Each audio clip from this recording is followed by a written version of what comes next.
This NFC Training Camp Questions edition of the Sports Gambling Podcast is presented by MyBookie.ag. MyBookie.ag is the official online sportsbook of the Sports Gambling Podcast.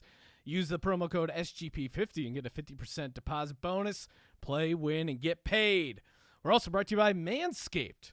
Manscaped is #1 in men's below-the-belt grooming. Manscaped offers premium engineered tools for your family jewels. Get 20% off and free shipping using that promo code SGP at manscaped.com. Finally, we're also brought to you by ESPN Plus. Log on to sportsgamblingpodcast.com and click the ESPN Plus banner to sign up for ESPN Plus. College football, college basketball, MLB soccer, and exclusive UFC fights. You can't be a real fan without ESPN Plus. Ooh, welcome everyone to the Sports Gambling Podcast. I am Sean, stacking the money green with my partner in picks, Ryan, Real Money Kramer. What's happening, Kramer dog? Sean? Yes. I wanted to show you and show everyone. I'm rocking this Giant shirt, right? Yes. You go know to what youtube.com/Sports Gambling Podcast. You can see Ryan's Giants shirt. Do you know what it says on the back? Oh, no, I have no idea. I believe in Eli Beckham. Do you know what's going to happen to this shirt sometime between now and the start of football season? Ryan, what's going to happen? I didn't have a – oh, wait. Here, let me go. Hot. Will the Giants Beckham shirt get a fiery end?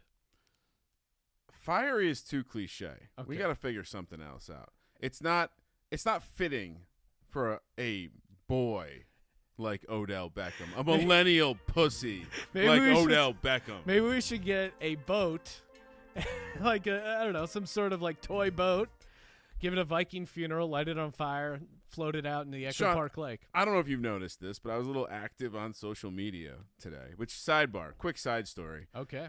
Would you believe it that someone asked me what a Facebook story is? A guy who knows nothing about. I have no idea. A man with 3 Instagram posts. I have no idea. You posted our backpacking trip to a Facebook story.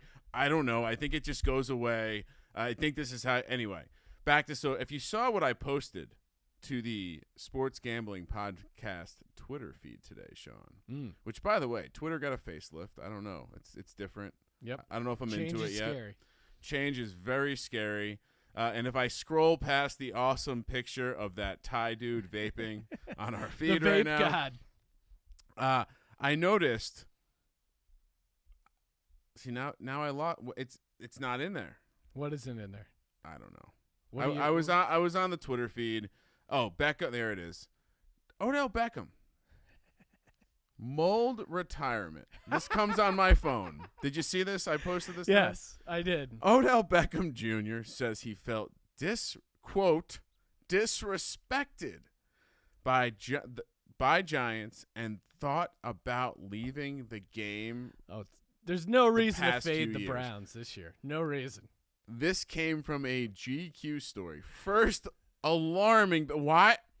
Yeah, this is not a news story. You need to report on ESPN. Secondly, come on. I disagree. Disrespected? Well, he did have to catch passes from Eli Manning, right?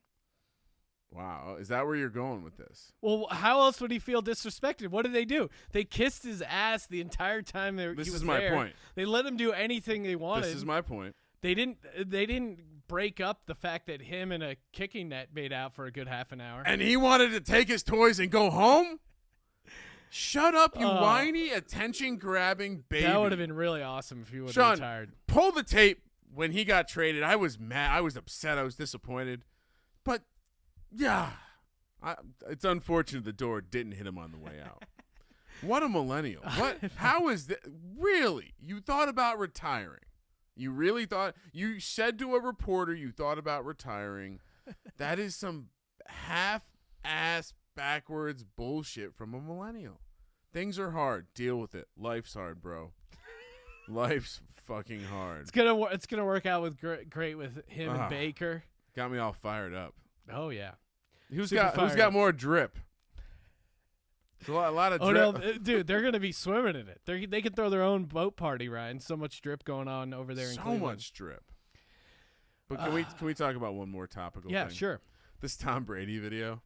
Oh, of him cliff jumping with his daughter?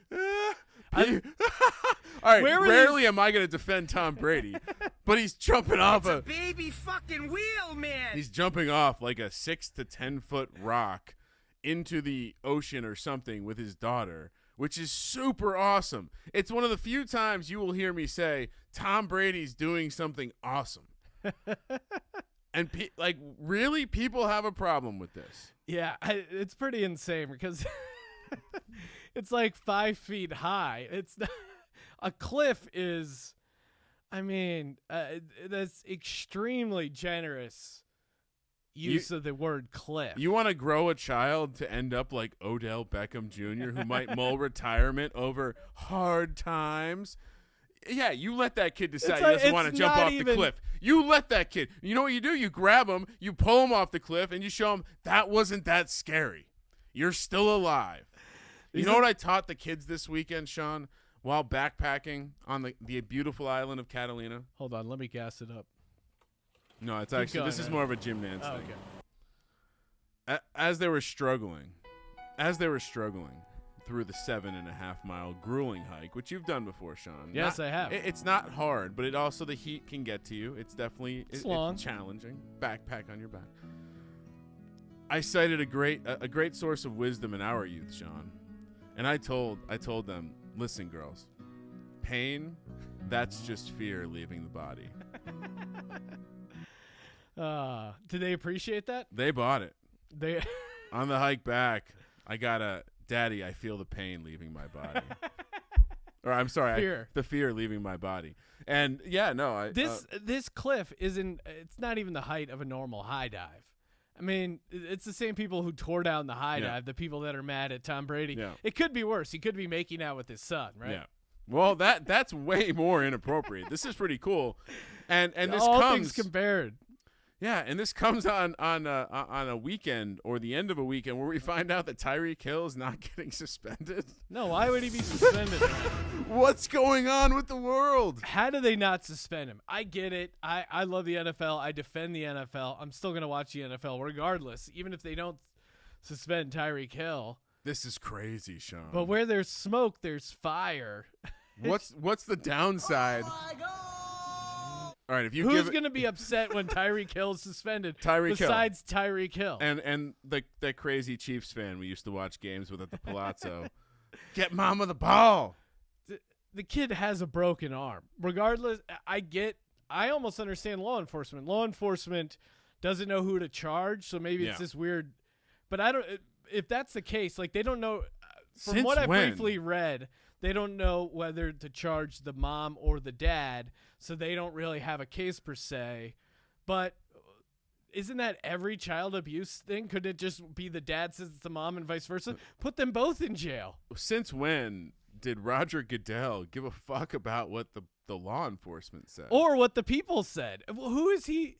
It's really, it's not even they're corrupt. It's just this has to be crazy. About the bargaining coming up. No, but if it was about the bargaining, wouldn't he do it super hard and then the players would complain like, "Oh, he didn't even get arrested." Is this the chip he's passing over to the other side of the table? It makes no sense though. Why? Why Tyreek Hill? Why? And he's already.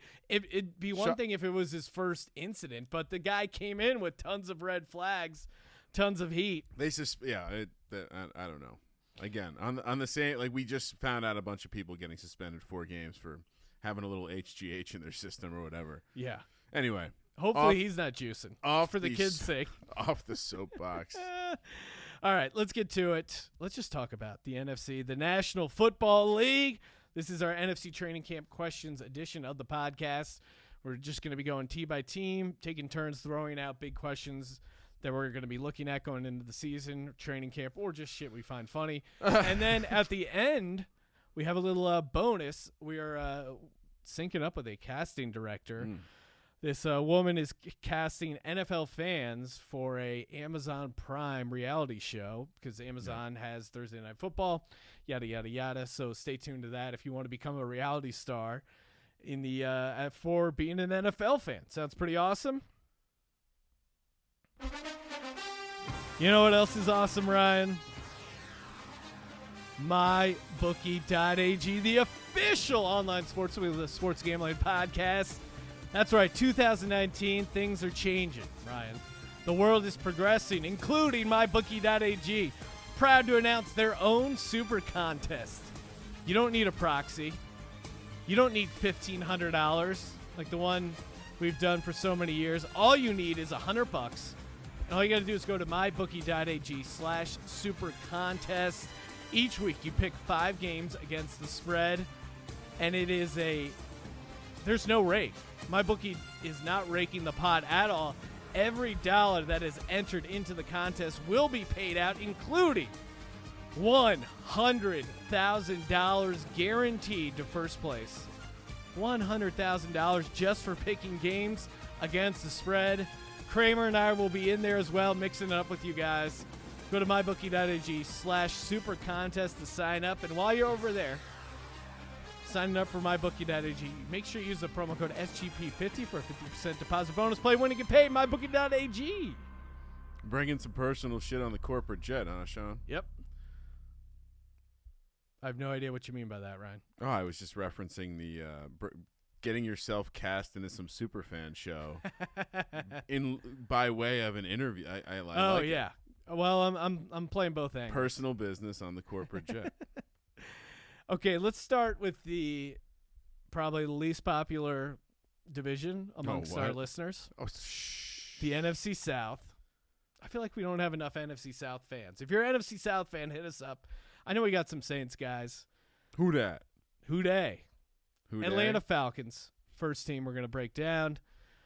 For me, the big question for the Atlanta Falcons going into 2019, and that is, will the Falcons improve on defense with a non-raging alcoholic as their offensive coordinator?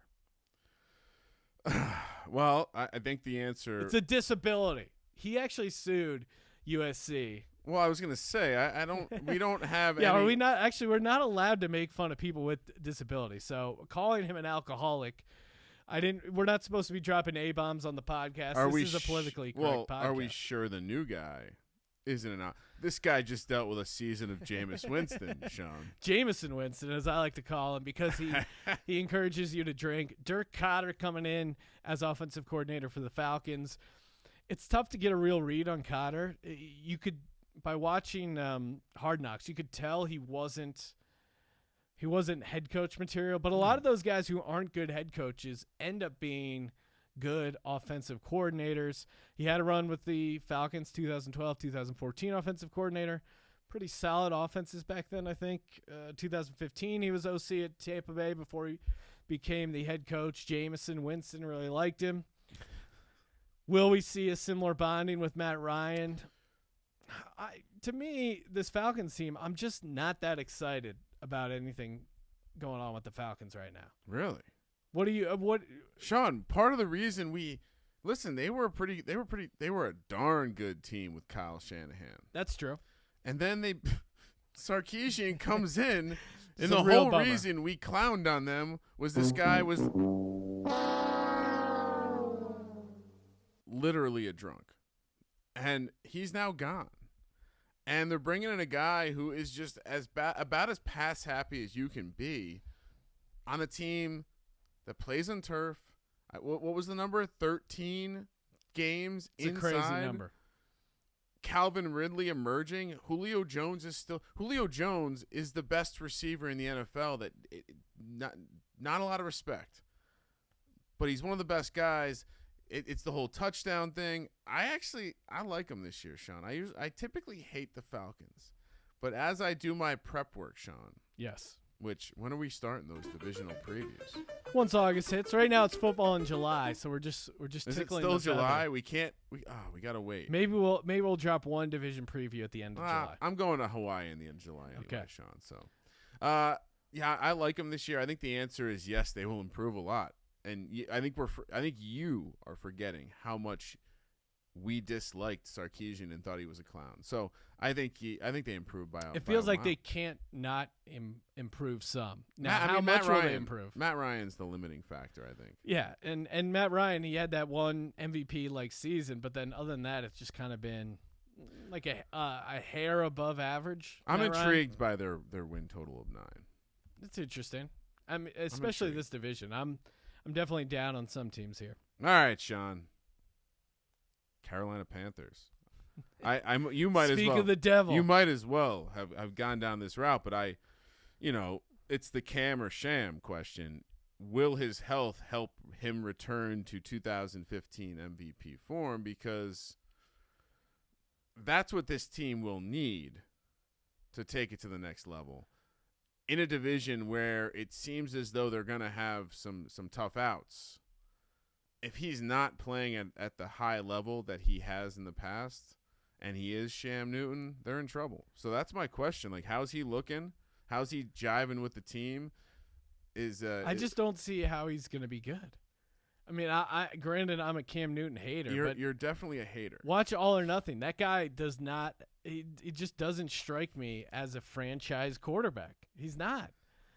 Look, I'm going to bring up his rushing because I feel like a guy like Cam, once the rushing goes, he was hurt. I think there is that he was hurt last year.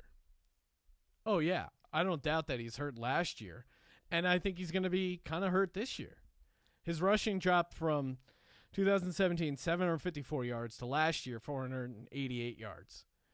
It's just tough to be dominant. I mean, in 2016, 6-8. What were his rushing yards? Well, his rushing yards were 359. 2015, the 1 year he was randomly good, 636 rushing yards, 10 touchdowns. That's what you need from a guy like Cam Newton when they were 15-1 and they look good and they got their ass kicked by the Broncos in the Super Bowl. You can't be in year 7 or 8 right now and adjusting your throwing motion. That just doesn't work. At OTAs, Newton unveiled a new throwing motion featuring tighter and more fluid mechanics. In theory, this will put less stress on his twice surgically repaired shoulder and also could make him a more accurate passer. Is that not the most optimistic way you could look at this? It seems to me these stories. Did you watch the way he threw last year? Yeah, it was horrible. Yeah, maybe he needed to adjust something. Right, he needs to change it, but I don't know if an off season, and I'm just not optimistic he gets his normal throwing motion back. Well, as I said, I think he needs to perform at the highest level for this team to compete. So I'll leave it at that. It's 7.5 for the win total. It's again, this is a division where it's usually tightly packed. I think they're going to be in trouble at the QB position unless they bring in my boy Will Grier. Grier, look at that! We need to get you a Will Grier jersey. New Orleans Saints. My question for the New Orleans Saints is, God. Will the new PI rule end up coming back to haunt the Saints? The Saints fans, the entire offseason, we're not going to watch the Super Bowl. We're going to play a replay of a different Super Bowl. Yeah, it was a bad call, but some of us had the Rams catching the points. There's bad calls all the time. Also, that the pass was uncatchable. Just stop being such fucking babies about one missed call. You can't bet on a old Super Bowl, so stop acting like horrific idea. People. Although this past year's Super Bowl was really bad, pretty bad. Maybe the Saints Super Bowl was more entertaining. I do think it's just the way karma works. You know, there's going to be an instant replay for a pass interference that's just got to go against the Saints. And it also has to make you wonder, like, what else has this franchise earned to deserve this karma? Well, yeah, it's. I mean, they were the home of Bountygate. Bountygate, which again, I defend Bountygate. I was on. I side with the people going after. If you are a couple guys in the NFL, you got a couple $100. Brett Favre was an asshole anyway. You get a pot together for $5,000 to injure a guy. What else are you trying to do out there? Yeah. You're not trying to help them score touchdowns. You're trying to fucking beat the shit out of them. Gently secure them to the ground, Sean. Of course, they also were accused of putting in listening devices in the opposing. As much as we give the Patriots shit, it's a baby fucking wheel, man. The Saints probably aren't that far behind with their they got chicanery. Caught, too. Yeah, they got caught. They got busted. Falcons got busted for pumping in the crowd noise. It's the South. things get a little slippery Well, when it comes to the ethics. they're thinking it's the SEC. And they're like, oh, there's no we can kind of rules. do whatever we want. Did you see that new locker room for LSU? Yeah. And then did you Come on. Did you see the girl who tweeted out of the photo of the LSU library? Is it just trash? It's like an unfinished wall and like there's all this water everywhere. People are going crazy. And she was she had a great line. She goes, "I also like football. I'm a huge LSU fan. Relax," because everyone is giving her a ton of shit. Not a good look. But I think the pass interference rule randomly comes back to haunt the Saints. And the real question is probably just, can Drew Brees, he was hyper efficient last year with his completion percentage and everything. Can he keep that up? Does he want to continue to set a good example for his children who can do anything if they put their heart to it? Do everything if you want to. God, what an annoying guy. Hey, go back to Purdue. Tampa Bay Bucs, Sean. Kind of a polarizing team. You know, I feel like you can go somewhat hot take and be hot. But I'm going to go mainstream take here and wonder, can two-time NFL Coach of the Year and Virginia Tech legend Bruce Arians fix Jameis Winston? A man who admitted to eating paint to toughen himself up. Yeah. Make him tough in Blacksburg, Sean. It seems as though we've said this, you've said this. It's the perfect guy for the job. Yeah. And it's not like this team is void of talent. You go across this roster, and it's even getting people excited about the idea that Ronald Jones might be an NFL running back after being in the Dirk Cotter doghouse last year. Maybe bringing a little bit more balance to the offense and going away from the Dirk Cotter, sling it all over the field, put it in a bad decision maker's hands, more offensive scheme, to something where Bruce Arians is gonna hold. Maybe Jameis Winston isn't a man. I think that's what we'll find out this year, because if you're not a man, I feel like you can't play for Bruce Arians, right? We agree on this. Like, this dude's just it's game recognized game.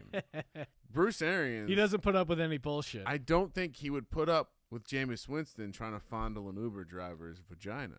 Yeah, he. Sorry, I pussy. like.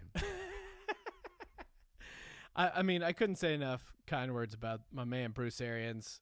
He's what got me to fall in love with Andrew Luck. He does get a lot out of guys who have talent but just don't seem to know how to use it. And we always hit on these things, and I'm sure we'll hit on it when we actually break down the NFC South for our full preview. But close losses, right? Good coaches are great at turning those close losses into close wins. And again, close losses, especially in the NFL, a good sign of regression back to winning some games the following season. A lot of close losses for the Bucs. Week 3, they lost by 3 points to the Steelers. Week 8, they lost by 3 points to the Bengals. Week 11, they lost to the Giants by 3 points. How did they lose that game? And week 7, they lost to the Falcons by 2 points.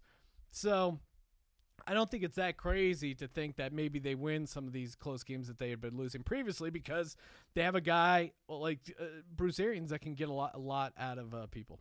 Well, in the close game that you just called it out, but it's a massive tool just to circle the teams that did poorly in close games and circle the teams that did well in close games. They're most likely going to lose or gain a game or two in the win column just based on that regression. You mentioned coaching has a little to do with this. Bruce Arians is a great in-game coach. And honestly, I know we're not talking win totals, but this is one that I've actually been looking at, because at 6.5, I'm awfully intrigued by the over. They definitely have some winnable games. I don't believe that all 3 of the other teams in the division will be high this year. I think one of them is going to randomly drop. Perhaps it is that Carolina team, and perhaps Cam does go full sham. Wow. But I this Bucs team, if you asked me today, Sean, gun to my head, give me a win total. Like, if I'm getting invited onto the Vegas Dave podcast and I got to give out a whale mega whale play right now in the NFL, I assume it's a chalkier play. It's probably up there. And I know they play the AFC South, which is maybe anyway. I like this team, and I think Bruce Arians is going to do it. Well, and to clarify, you said the Panthers may fall off. They were 7-9 last year. So one would argue. One of these teams will be like a 4-12 team is my point. And I think maybe this is the Bucs' chance to not be that team. And I think, again, their win totals are bunched, but I don't have a definite play on them yet as far as the win total. I like your logic on the over, but I definitely like taking these Florida teams in September. All 3 Florida teams started 3-0 last year. Right now, over at mybookie.ag, the Bucs 1-point favorites only week 1 against the San Francisco 49ers, west to east coast. Jimmy G. But Sean, have you seen how good looking Jimmy Garoppolo is? It's very handsome. If there's one thing the stat nerd community needs to just settle the fuck down on, it's this. Again, we're doing it again. The Niners are going to be awesome. They have boy genius Kyle Shanahan, and they have the great-looking Jimmy Garoppolo. What could go wrong, Ryan? What could go wrong? Freaking killing me. Anyway, I do like him in that early spot. And Sean, objectively, they also get the Giants early in this. Like they could start off well, and that's the key to success. Especially just to get to a 7. But specifically with a guy like Bruce Arians, early success means all the bullshit they've been tolerating from this guy, yelling at him because he's an old guy and he's got that old grandpa vibe to him. That wins validate that, and then that's when we see the momentum go. Sean, let's move on. What division? NFC North. Oh. I start? Chicago Bears. Yep. Sean, I don't know. Are we Chuck Pagano fans? Because no. my question is not. Real quick, Bucs. Oh. Over 6.5, so only -120 over at mybookie.ag. So maybe it isn't as chalky as you thought if they're leaving the juice at -120. Okay, so that's not horrible. It's not a too little crazy. bit on the. Yeah, we'll see. Chicago Bears. It's about the defense. I think Defense was so good. Nagy was allowed a nice margin of error because of the defense. And yes, he did well, and Trubisky kind of took a step forward. But it's the Football Outsiders say Vic this. Fangio is gone. He's gone. What shows more variance, offense or defense year to year? It's defense. So combine that with a new guy, Chuck Strong. He's coming in. He's not quite. I don't think he is quite the defensive mind that Vic Fangio is. No. And I think also there's more to that. It's more than just being a smart guy. There's obviously also a certain coaching element to it. This is a change. We're just assuming he's going to walk in, they're going to be elite, because the follow-up question to will the defense be as dominant is what happens to Trubisky if it doesn't? And I think we're looking at a team, this has total slingshot potential here. I know that they're one of the favorites to win the division, Sean, but this is not how many games did they win last year? 12? Yes. Or no, let me see. Or were they 11-5? I believe they won 12 games, right? They had a crazy run. The point being, yeah, they were 12-4. You're right. they were 12-4. They how many wins did they win the year before? I don't think it was 12. This team will absolutely regress. Yeah, and they crazy takeaways per game, which again makes it really easy for Mitch Trubisky. 2.2 turnovers per game for the Bears last year. In comparison, the second team, the Browns, at 1.9, which doesn't seem like a 5-11 to 12-4. Yeah, it's gonna sling back down. They'll land somewhere in the middle. Another note. As I start compiling my division preview mega podcast notes, Sean. Yeah. One of the other things I like to notate, and I am this year, is roster depth. And this is something else I read repeatedly. The Bears have great top-level talent on that defense, but there is not that depth. What happens if they face an injury? They were fairly fortunate on the injury front last year. So I don't want to shit on the Bears. I know everyone thinks I hate Mitchell Trubisky. I kind of do. I watched him play in college. You like making fun of him. He's dog shit. The same way that you see through the Cam Newton Superman. Yeah. Like you see Clark Kent, and he's just some douchebag that works for the local paper. That to me, that's Trubisky. I think they take a step back. But that's the if I'm a Bears fan, even like that's the area I got to be most worried about. Well, they were just so good on defense last year. That's what's tough to do again. You know what I mean? Like that's what's tough to. It's just tough to have that high of turnover rate, defensive touchdowns, tackles for loss. Like it's just tough to keep that up. I heard the Raiders Mitch did have a 6 touchdown, 0 interception game. I don't remember Cam having many of those. Wow. So he does have that in his back pocket. Whoa, are you suggesting that you would favor Mitchell over Cameron? Possibly, situationally, yeah, for sure. Detroit. What's the situation? Detroit Lions. Bachelor party? Detroit Lions. And my big question for the Lions is, will Stafford miss the Cooter? Cooter is out. This is, I think, third offensive coordinator for our boy Stafford in 4 years. That's always the go-to excuse for non-franchise quarterbacks like Matt Stafford. Yep. Or guys, Stafford's really the worst-case scenario because he's good enough that you have to pay him, but he's bad enough that you want to move on to something better, but you just can't. It's almost the Mendoza line. We always thought it was Teddy Bridgewater and maybe Matt Stafford.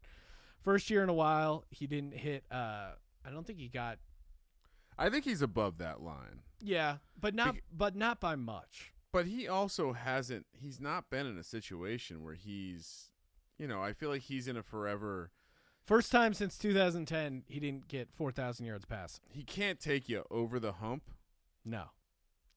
But he's pretty damn good. And I don't know if I would say damn good. If you were to put him on a good team, well, and they could succeed. And I'm really worried about Patricia and his offensive genius, which doesn't seem like much. And then you bring in Bevel, the offensive coordinator, and the thing they're talking about how they want to feature the run game and establish the run. And then meanwhile, any smart football person is like, no, the run's kind of dog shit. You use it to set up your pass a little bit. But it's why I like Kerryon Johnson in fantasy because I think they're going to be forcing the ball to the running backs. But why I don't like the Detroit Lions as a team. Can they get their offense going? Because their defense should still be solid, but I don't see it. That being said, I do like them week 1 against the Cardinals. It's hard. There's so many things that lead you away from wanting any piece of this Lions team this year, right? And I would even argue that I don't necessarily I'm not running to fade them either. I think this is probably going to be a dumpster fire. When I was doing my early win total look, I didn't quite understand. I'm looking for an updated number right now. -140 on the over 6.5 for this team. I don't quite get that either. That feels maybe an over adjustment. I mean, but Stafford's got some shit going on in his personal life, so who knows? I guess work could be the escape, but odds are he's probably going to be distracted. I know that's kind of a non-story story, but it does feel like if your quarterback isn't all there, that could impact the performance of a team that really relies on its offense. So that is all I have to say about the Detroit Lions, Sean. Green Bay Packers. We all saw it. Aaron Rodgers coming off a couple bad performances. One during the season. Actually, he played pretty well last year. And then one in the that fateful night where he couldn't chug a beer. Will he be in FU mode? Maybe not because of that, but I do think he's going to be in FU mode. Got rid of that old sack, Mike McCarthy. I do like the idea of a fired up Aaron Rodgers. And it does seem he's going to be super motivated, right? Do you think he likes the idea that people are not just saying he's the best quarterback anymore? No, he strikes me as a highly competitive guy. Probably still the best quarterback. He's never got to play in Andy Reid's system. Can you imagine Aaron Rodgers in an Andy Reid system? I know Mahomes is really good, but well, and then you kind of saw that because to a degree, that's what Brett Favre was in, right? Brett Favre was in that early Green Bay Packers offense that Andy Reid had, a little bit of hand in. I'm just saying today's Andy. Oh, yeah. I'm saying, could you imagine, Andy Reid and, Aaron Rodgers and Andy Reid, that would be an amazing combination. But, yeah, I think Rodgers will be fired up, and, that's why I kind of like the Packers. Defense could be a question, but Devontae Adams should have a huge year. Man, I don't like liking the Packers. It's not the right thing to do, but it does. I am intrigued, right? Like first they take away his lover, Jordy Nelson, and now they take away his belt. Can he even throw the belt on anymore? He's got Rodgers. It's gone. I don't know. Where's the championship belt? I got to imagine he wants to take that belt back out. You got to imagine he is a huge pro wrestling fan. Just loves watching those guys go at it. But just a little advice. If you know you can't chug the beer, don't even start. It's a bad look. But if you're put on the spot at the Jumbotron, really a tough spot for Aaron Rodgers. Moving on to the Minnesota Vikings. My question for the Vikings is, are they going to end up extending Kirk Cousins? Oh, God. They're already talking. I was trying to find some interesting angles on the Vikings this season because it seems like they're kind of just running back that same team. And that seemed to be the big thing the fans and the media were talking about is, are we going to end up extending Kirk Cousins? Because he signed that crazy 3-year deal, which kind of moved the QB deals up in a way. He got a bunch of guaranteed money. And again, seems to be in a similar situation where, like Stafford, a guy who's not going to do any damage in the playoffs, a guy that's not going to do any damage when it really counts, a guy who's not good in primetime games, a guy who plays in the dome. Very similar to Matt Stafford, but a guy that's good enough that it's tough to get rid of. And Zimmer, again, he strikes me just as more of a coordinator than a head coach. I love his attitude. I love the eye patch when he had that going. He just seems like a fiery dude. Mike Zimmer. The NFL owes it to Mike Zimmer to have that guy play in a non-dome team. Like, doesn't he? He just looks like a guy he needs to be outside. He doesn't need to be in the dome. And yet they're a tough team. That's the interesting thing. Sean. They're scrapping the regular season. I'm going to give you a crazy statistic.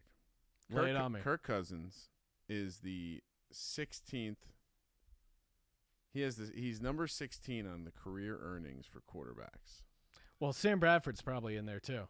Sam Bradford is not a fucking franchise quarterback. But he only made like $2 million his first 2 years or first 4 years. That's what I'm saying. He's been getting paid. I got to imagine this is active players only. Where is our man Bradford? Yeah, it must be active. I'll have to pull up the. Here we go. All time. Oh, he's certainly up there.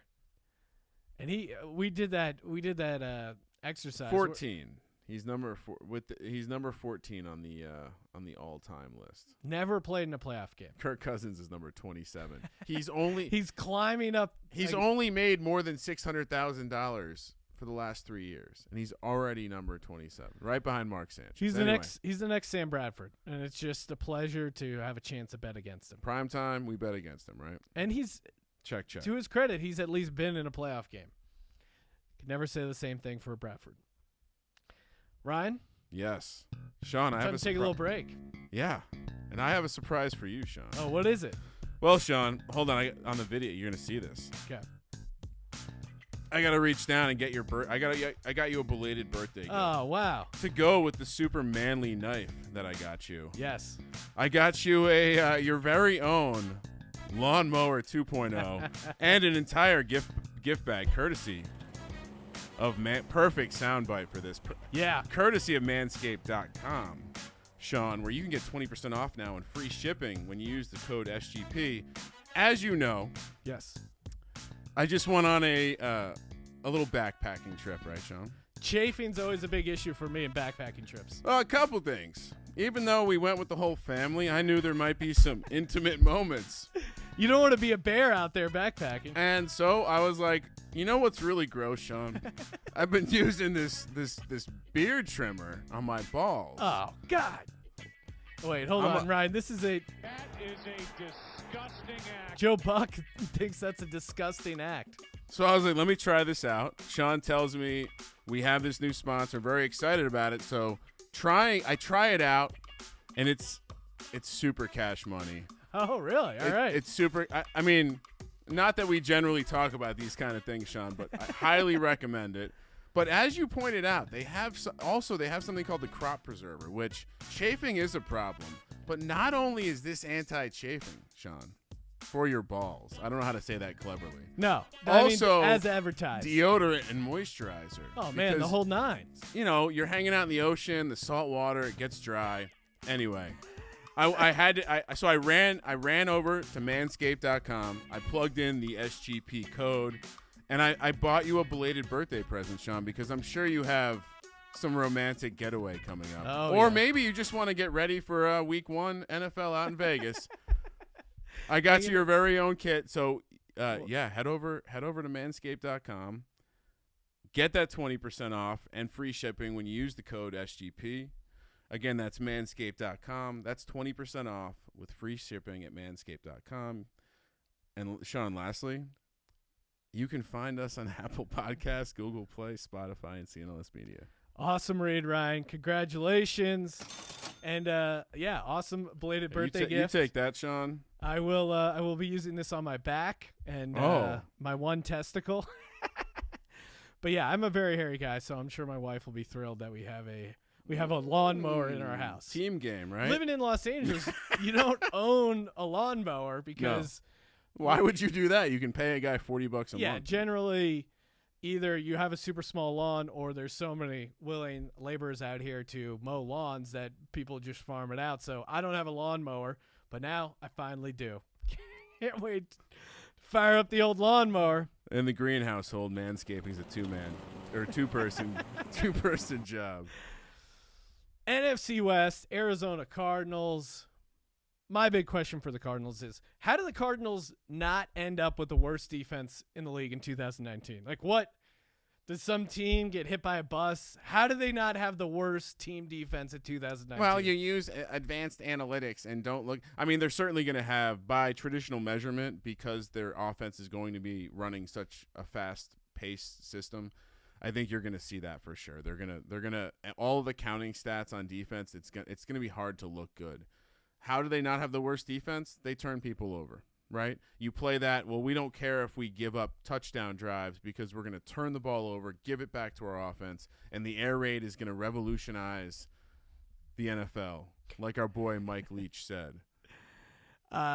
Mike Leach also said he thought Cliff Kingsbury would struggle on defense. Well, there is that. And Vance Joseph, a guy fresh off a great run with the Denver Broncos, and Vance, to his credit, maybe he is one of those coordinator guys more than head coach, but I just think Arizona lacks talent on the defensive side of the ball. Patrick Peterson is technically still a Cardinal right now, but I don't see how it sounded like he was going to get traded. I'd be pretty surprised if he starts the season with the Cardinals. Yeah. And that quick, as a guy who was watching Chip Kelly for a number of years in the NFL, when it's working and they haven't seen it before, and your conditioning's great, you can get out to a nice little lead and it works because you're playing from behind. But when you get like 2 3-and-outs in a row, which you might with a rookie quarterback, there's a chance you might get a couple 3-and-outs. Your defense is out there for 35, 37 minutes. That was the one thing Chip Kelly kept saying, time of possession didn't matter. But ultimately, time of possession kind of was his downfall because the defense it's completely different than in college football. College football, you can out-condition other teams. Well, in the NFL, you can't. You have deeper rosters, too, so you can run guys out there. Yeah. And I think, you know what makes a bad defense worse? The backups playing because the starters are tired. And that's essentially what you're dealing with. But Arizona doesn't have great starters to begin with. It'd be one thing if they had the talent or the possibility to get these turnovers or any sort of indication that they're going to be getting some strip sacks, some interceptions. I just don't see any of that. Vance Joseph was last a defensive coordinator for the 2016 Miami Dolphins, who finished 19th in DVOA on defense. So it's that I remember when he was hired to be the head coach, the story was, well, what? Like, he wasn't even that good as a defensive coordinator. This was probably just a John Elway's a little crazy. And now he's cashing in with another defensive coordinator gig. It's not a spot to be set up for success. So I'm with you here. Like, this could go poorly. Very poorly. Sean McVay, better mind or better body? Because I got to be honest, Sean, you gotta convince me why I'm not selling my house on Jared Goff sucks Island. Oh, that you should be selling it? Should I be selling it? I'm holding on to mine. You're holding it's on like to yours? Bitcoin. It was low. It was low. Jared Goff sucks. Then it spiked. I probably should have unloaded it then. Then it went down really far, but it crept back up. The Super Bowl is great for Jared Goff sucks Island. Was ideal. Kind of showed how you could get exposed if you play the Sean McVay. Did Belichick crack the code to the Sean McVay offense? And will you know what? As an investor in Jared Goff sucks Island, we're getting the bulldozers out. We're making condos because as soon as we got the news that Todd Gurley has bone spurs and he's never going to be the same player again, that the investment money is just funneling in to Jared Goff sucks Island.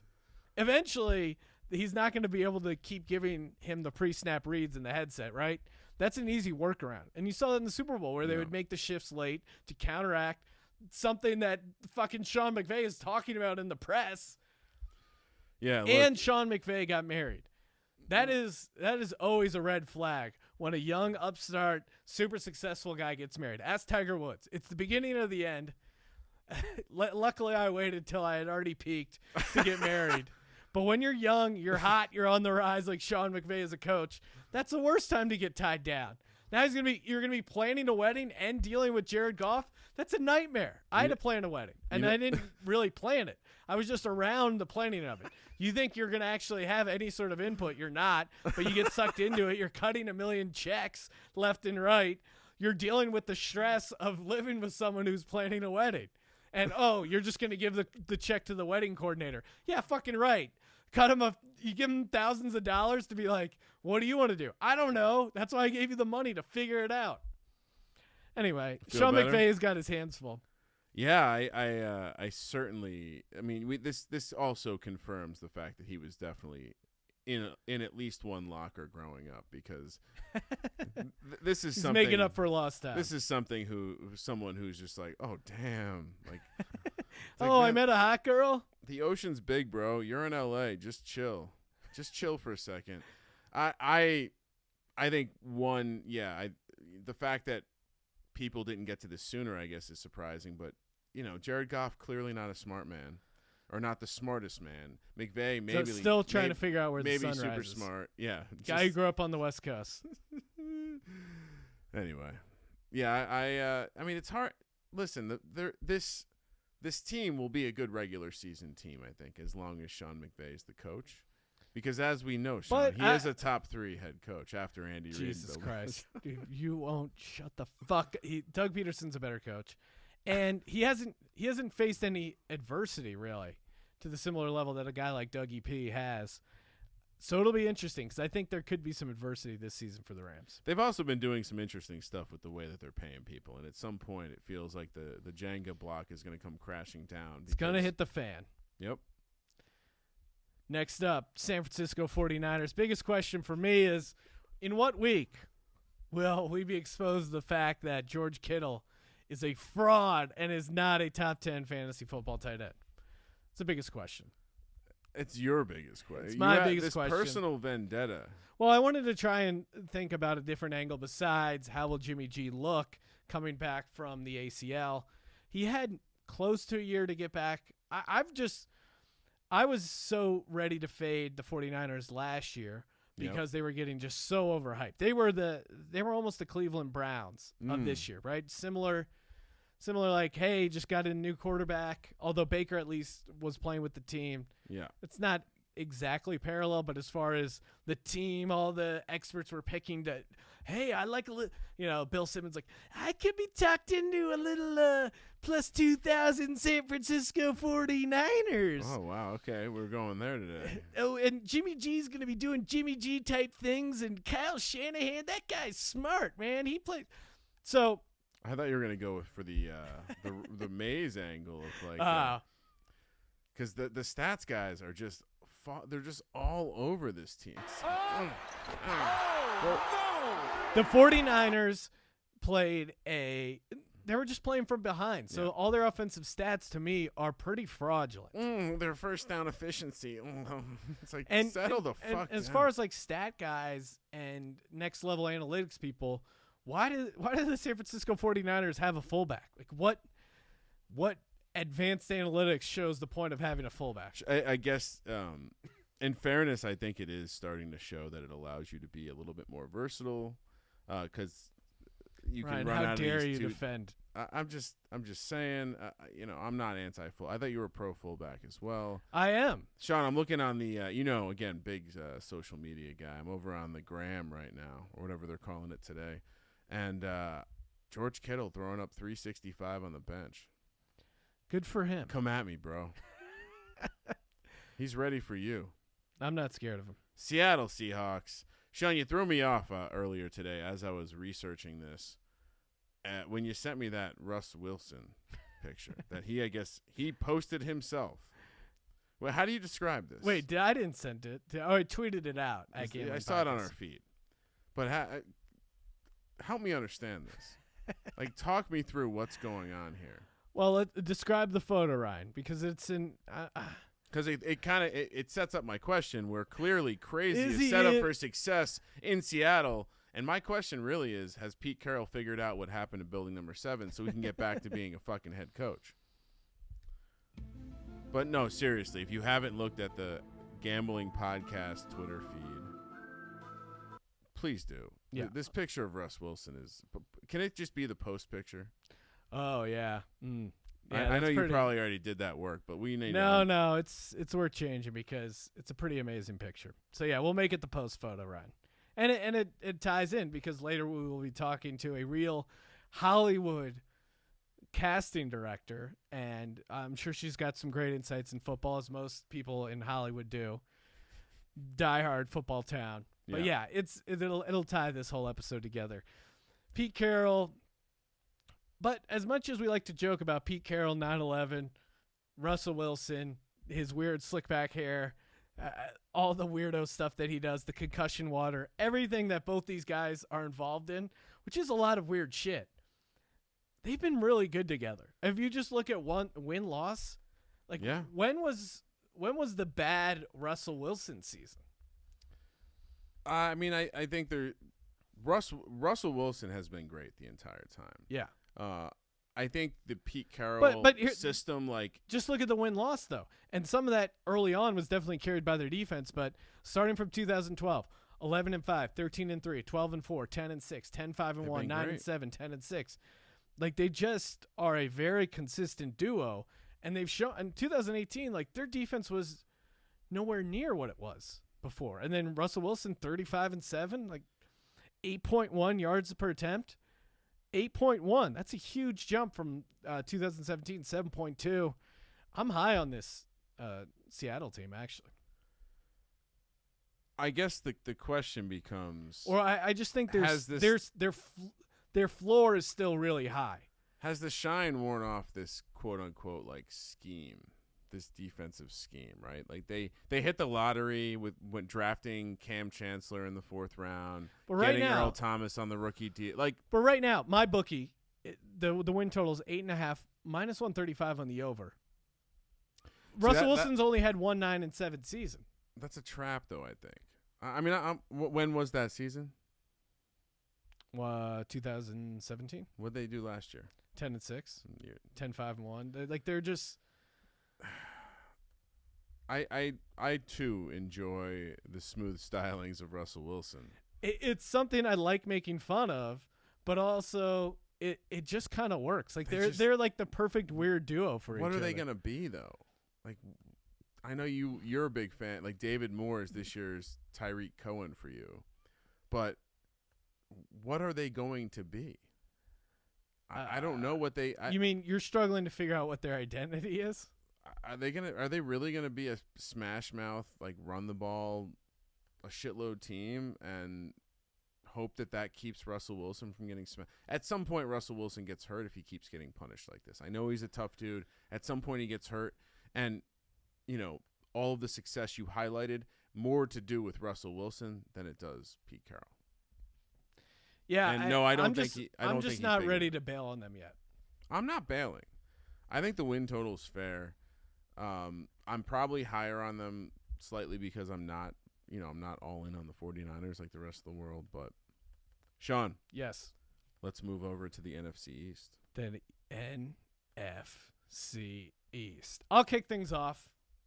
That is a disgusting act. It's a big question for the Dallas Cowboys. Not only how much are they going to suck, but more importantly, this is a front office question. This is a Jerry Jones. Yep. Or whatever, Stephen Jones. Yep. They're hanging out with some refs on a bus doing some coke. Yep. Trying to figure out who are the Dallas Cowboys going to pay. Who? You have to pay Dak. Meanwhile, Zeke is headed out of the country because he's ready to hole out. This is a powder keg because Amari Cooper is also a guy that has to get fed. Then you throw in the fact that they have one of the highest offensive line salaries of all time. Now, I love offensive line. Is that true? I think it makes sense to build around your offensive line. That's one of the few things the Dallas Cowboys do right, as much as it pains me. However, and then you got a couple stars on defense as well. If they pay Dak, which it sounds like they're going to, and they're going to give him more money than they give Carson Wentz, possibly even more money than Jared Goff, because Jared Goff wants to reset the contract market after Carson Wentz. Then Dak, Rain Dakota might be resetting it after that. Again, I'm not a cap expert, but it just seems like there's going to be some drama, some jealousy. No, not in that locker room, right? Our boy, it doesn't help when the whole running back situation in the NFL. Like, I mean, that's it does seem like the Zeke thing is going to end poorly. Well, so wait, Ryan, you're saying you shouldn't pay running backs? No, I'm saying that the teams are catching up to the idea that the running back is more replaceable, and it puts the elite running back in a weird spot where he wants to be a paid elite Bucs, but the math model on the fucking spreadsheet in the GM's office is saying that they shouldn't. It takes a true old school guy like Dave Gettleman to understand value and lineup construction. But I do think the Cowboys, I mean, I think you take this even further, right? Like, how many times do you get to tell Jason Garrett to get a shine box before he just gets shot in the back? Now go home and get your fucking shine box. He's not. And they're coming off a good season for them, right? They could be good. They could be really good this year. Assuming Zeke doesn't hold out and cause some sort of issues. But Amari Cooper made the offense go better. Dakota is being set up for success, like you said. They have the offensive line. Rain Dakota Prescott. We actually have a listener question here at DDecker117. Guy rocking a Wens jersey asked us last week about Tommy Fleetwood, and then he chimes in: is there a more comical play caller quarterback pairing than Kellen Moore and Rain Dakota Prescott? Ryan, No. I feel it's top notch. It's unbeatable. But I feel we don't talk enough about Dakota Prescott is a really funny name, but adding Rain to it, we don't talk enough about how funny it is that Rain is tied into the Dakota Prescott. And that probably makes sense why Drops Over Jupiter is one of his favorite songs. Probably. I got to imagine he. Oh, sorry, it's Train. In my head, the band was named Rain. So, but the genre lines up to more of a free thinking lifestyle.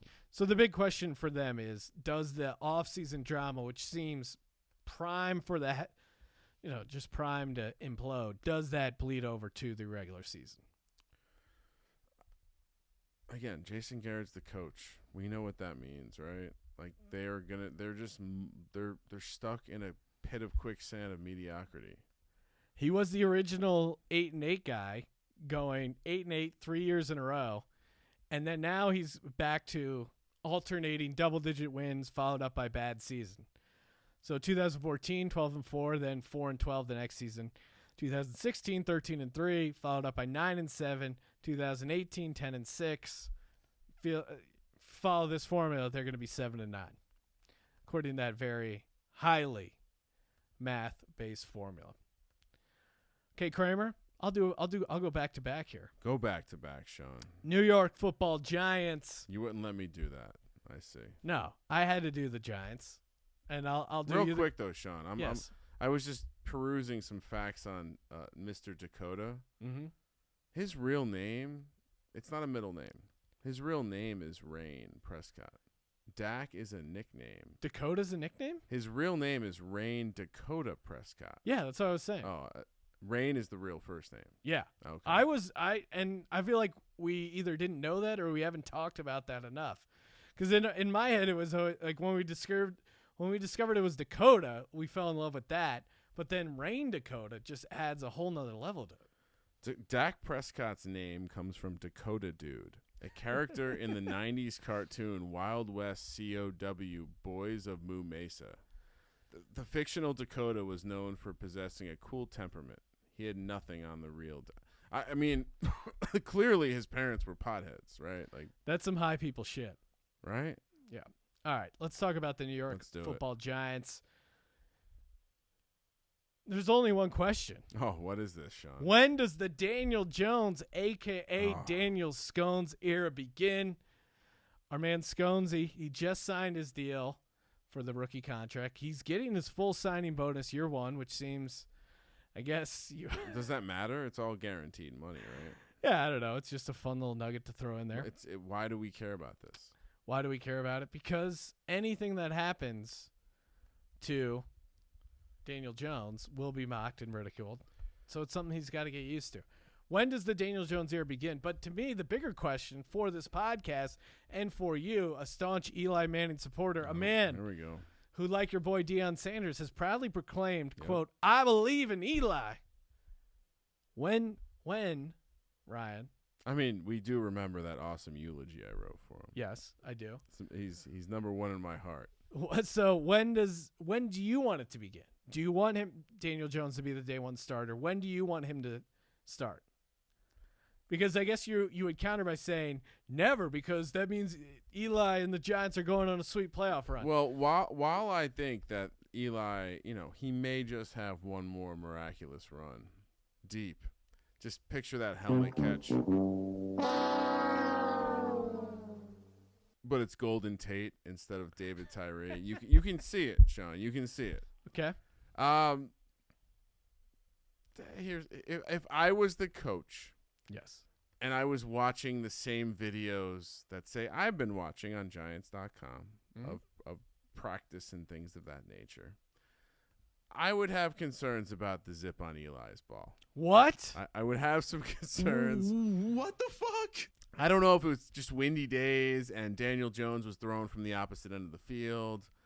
Not sure, but it does. So if you're gonna roll him out there, right? Everyone's had that dog that you eventually have to take to the farm. Real sad. Real sad stuff. It might be time. If he clearly doesn't look right in the preseason, you got to pull the ripcord. If he looks fine, the Giants have a home game week 4 against the Redskins. That's not bad. That's not bad at all. Maybe that's when you bring him in, right? I don't know. I think there's after the Thursday night game against the Patriots, then you have, the extra days, the 10 days to get ready for a home game Cardinals against the Cardinals October 20th. That is my prediction when we see the emergence of Daniel Scones Jones. Two potential entry points there, right? Sure. I know the bye week helps, or the pseudo bye week. But Yep. Listen, the question I would have asked is, how big can this chip on his shoulder get? I don't know if you've heard of a guy called Tom Brady. We just talked about him, right? I have. It's a baby fucking wheel, man. He's a hero, pulling his daughter into the water like that. I don't know. I'm excited for the listen. You can't taint. I'm happy right now, Sean. I'm reading my preseason material. I'm thinking the Giants have a chance. Mm-hmm. So I think the answer, I would say, it's going to be an interesting thing. You have the ownership angle. You think they weigh in sometimes on QB decisions? Daniel Jones starts week 1 is plus 250 right now. Okay. I'm asking you, if you're setting the line. It's tough because that would be, if it's any other franchise, it's almost like minus 150 because clearly Eli Manning's no longer a starter, but they're so clearly infatuated and in love with Eli. even though Eli, like their last home game last season, he was on the field like taking photos with his kids. Like he's like the dog who's just like, you really want me to go fetch again? Can you just take me to the pound? Can you just call the people to come and shoot me up and kill me? He's asking to be put down in so many words.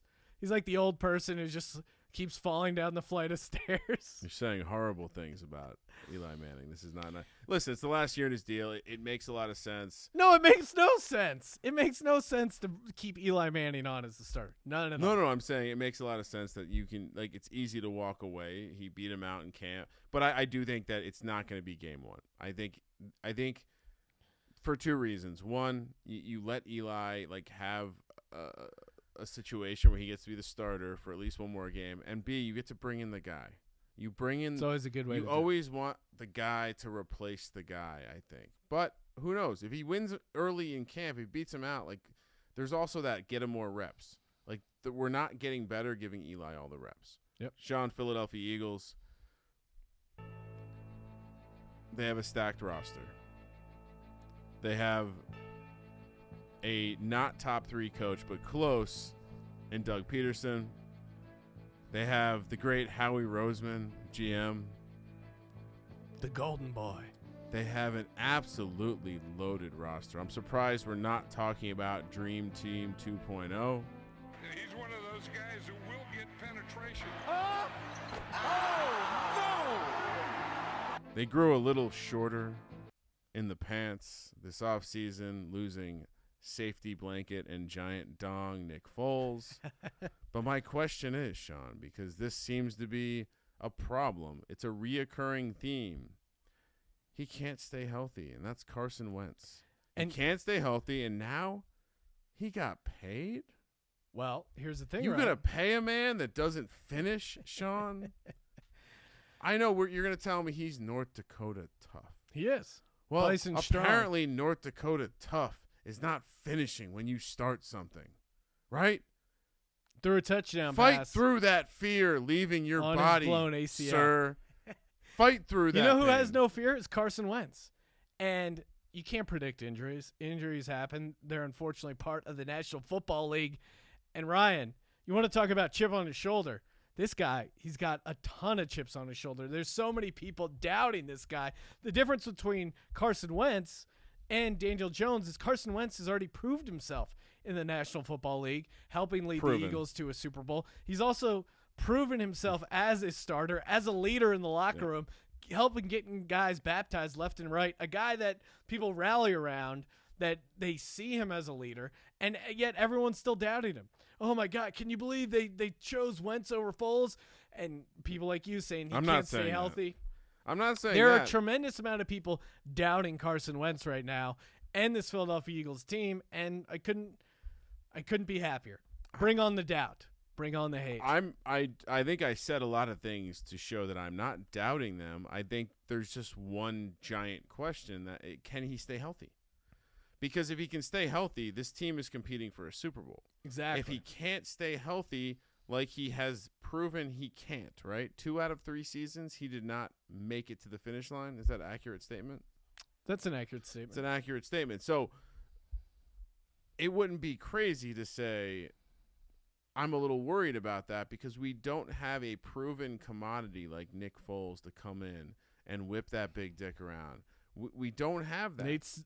You've never heard of Nate Studfeld? I'm got hearing stud about right him. in there. I'm hearing about him for the first time right now. No, I just listen. The Eagles, I think objectively, Sean, if I eliminate the Giants from my mind, I think objectively, both the Eagles and Cowboys could compete for playoff spots. Well, and traditionally the NFC East, it's really tough to win back-to-back spots. Yeah. So when's the last time a team won 2 in a row? It's been like 10 years, right? yeah, it's been. I think it was the Eagles in like 2004 when they were kind of going on that run, off the top of my head. But yeah. So I'm high on the Eagles, obviously, as usual. But I really think there's something to people kind of doubting this Eagles team, and I think he's looking forward to proving proving the doubters wrong. 2003 and 2004 Philadelphia Eagles, which they actually went 4 in a row. Last time anyone went back-to-back. Yeah. So It's been a while. Pretty crazy. All right, Sean, last up. The Washington Deadskins, as many fans call it, just simple. Is Jay Gruden the first coach to be fired? Lock that up. I mean, I'm surprised they didn't fire him before because, by all accounts, he wasn't a part of the decision to draft Haskins, and the owner kind of just weird. like went over the top. If you're gonna do that, and it's gonna become a story where you essentially cut your coach's balls off in front of the media, in front of everyone else, why bring that coach back? And if you're bringing a new quarterback that you're going to draft in the first round, it's a perfect time to swap out a head coach. And what have you seen out of Jay Gruden that makes you want to stick with Jay Gruden? And as much as we make fun of Jason Garrett, rightly so, at least Jason Garrett, he does exactly what Jerry Jones wants. And he's actually taken them, they've won a couple playoff games. They've been to the playoffs. He's had some double-digit win seasons. How many double-digit win seasons has Jay Gruden have in his 5 years? 0. How many sub-500 seasons? 3 out of 5. 4-12, 9-7 was the only, and I guess 8-7-1, and then 7-9, 7-9. So I'm looking at I'm just sampling the internet. Jay Gruden. 5 years though. I don't see odds, but why is he not even? Are we the only show talking about him being on the hot seat? And their owner doesn't seem like a guy who. He let Sean McVay walk out the door. I mean, you joke, but that he did not actually great. do that. Yeah, not great at judging, coaching talent. Daniel Snyder, not good at judging anything. You ever been to FedEx Field? It's the worst fucking stadium in the world. Yeah, it just seems. Yeah, the Alex Smith thing was unfortunate, but it seems. And then you have the medical shit, like the player, like that can't go over well in the locker room. Well, yeah, and then when you Trent have guys Williams leaving the team. Trent Williams is holding out, and you would normally think it's because of a contract, but he claims it's because they didn't like the way they handled the medicals. So, and it's not the first time. This has been an ongoing story, and it's just one of those things you can control. There's no limitation to what you can put on the players, the value of your assets, and clearly, the players. There's no salary cap for coaches, so there's really no excuse not to have a really good coach because you have money to throw around. You can find a better coach than Jay Gruden. You can. First quarterback to start a game: Haskins minus 350, Jones plus 250, Locke plus 300. Yeah, I of those three, I really like Haskins, and I think Haskins could be the day one starter. No one likes Case Keenum. And as much as you say, hey, it's good to start the veteran so you can bring in the rookie as the savior, that kind of sound logic doesn't apply to the Washington Redskins. Agreed, Ryan. Well, that about does it, but we still have that little Amazon NFL casting opportunity to talk about. But before we get to that, just a reminder, we're also brought to you by ESPN Plus. You want to stream live sports and ESPN originals all in HD, watch live college football, college basketball, soccer, MLB, UFC, phone, your tablet. It's only $4.99 a month. You can cancel any time. Plus, if you get the ESPN Plus, way less ads on regular ESPN and ESPN.com. So sign up today. All you got to do is go over to sportsgamblingpodcast.com and click the ESPN banner. Joining us on the line is a casting director for an upcoming NFL Amazon project, Nyla Durrani. Nyla, thanks for calling in, first off. Thank you. Appreciate you calling into the show. And, I saw that you had posted on social media that you were casting for a new NFL Amazon show, and you guys were looking for diehard NFL fans. That is very correct. I've been casting for, so long. I don't even know, and I don't want to list how long.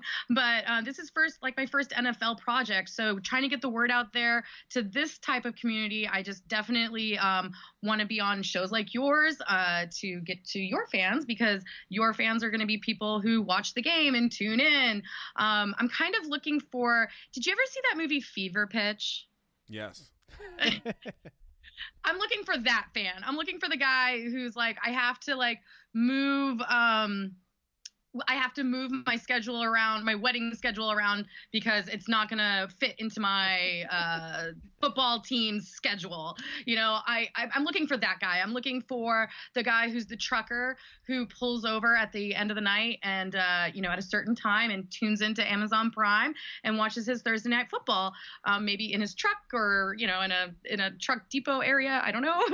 But those stories, people who just have to watch their Thursday night football and root for their team. Let me ask you this. Would you be looking for a guy who tried to slide in an earpiece at a wedding where he was the best man at a dinner for that wedding? Is that the kind of guy you'd be looking for?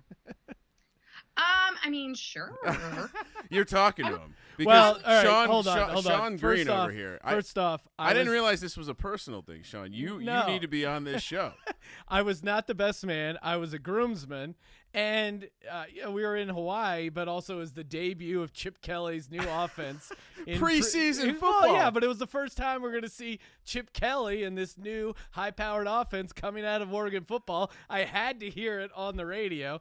So, yeah, I did sneak an earbud in to stream a satellite broadcast of an Eagles preseason game. I would have been watching on Amazon Prime had it existed back then and had they been broadcasting games. But yeah, you're talking to a guy, you're speaking of weddings. I recently got married last NFL season, and we hired a harpist to play the music at our wedding. And one of the songs I had the harpist play was the Eagles fight song. Because I made a decision that if I'm paying a harpist $1,200, she's going to learn how to play the Eagles fight song. And this is the craziest part. She didn't even have to learn the fight song because her husband was also a diehard Eagles fan that she played guitar with. So she already knew the Eagles fight song. I'm kind of curious. What does it sound like? Oh, fly, Eagles, fly on the road to victory. That's really the chorus. It's pretty amazing. I was just doing that. I just wanted to see if you wanted to audition for AGT as well. Oh, he's definitely auditioning for everything. Oh, I'm right auditioning. I'm getting on your radar, Nyla. Now, what is the? I get it. You're looking. It's partnered up with Amazon Prime. It sounds like it's tied into Thursday Night Football. Yeah. What exactly is the show going to be? Is this just a commercial thing? What exactly is it going to be? It's going to be a show. It's all about fan stories. That's what they're wanting to hear. That's why it's like your story about, you know, having your team's anthem on during your wedding. It's like those types of stories. Not so much ridiculous, but we're not making them sound ridiculous or anything, but we're wanting to hear these, you know, super fans, you know, be it if you work on an oil rig and you watch on your phone, or you're a truck driver, like I said, or you planned your wedding or around the schedule. You know, we're just looking for those people who really just have fun ways of explaining their stories. So I think it also comes down to personality. You know, we're looking for those people who are diehards and they're just going to you remember, oh gosh, what was it? The Saturday Night Live, the Bears? The Bears. Like, those guys would be so fun to watch, especially if they were in the stands. And so it's going to be a little bit of like a documentary, if you will. You know, one of these. It's a reality show, but it's going to be shot as a documentary style. So they'll follow them around and they'll follow them what they do. So again, if you're, you know, work on an oil rig, we'd come out to your oil rig and we'd watch you do your job, and then Thursday Night Football is about to start. You stop and you do that. So it's just showcasing these huge super fans. So people, regardless of what they're doing for a living, even if it's super dangerous, like working on an oil rig, they're also going to have a phone going at the same time, maybe operating some heavy equipment, that kind of thing. Sean, sounds like you need to get a job at an oil rig. Step one. Yeah, I mean, I think a lot of our listeners kind of fall under that Silver Linings Playbook. Have you seen that film? Because I feel like a lot of our listeners kind of fall into that demographic where, especially the gamblers, super, you know, a lot of rituals. It's so funny. This is my first NFL sports show in general. I'm from Texas. I was part of my high school football team's like TV, like we filmed it and everything.